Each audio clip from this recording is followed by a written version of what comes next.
All right, so what you see here is a tree that broke off in the last storm, and it's hanging right over top of my trail. I need to get this out of there to be able to safely work out here. It's still holding on good enough up there. I don't think it's going to come down from the vibration. What in the world?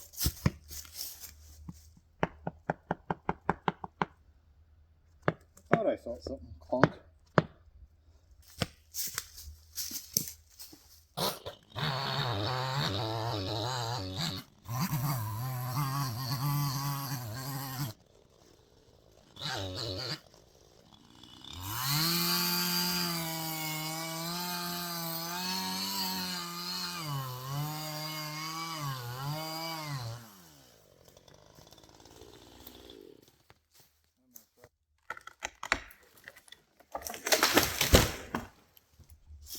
I'm going to have to go back up to the house and switch boots.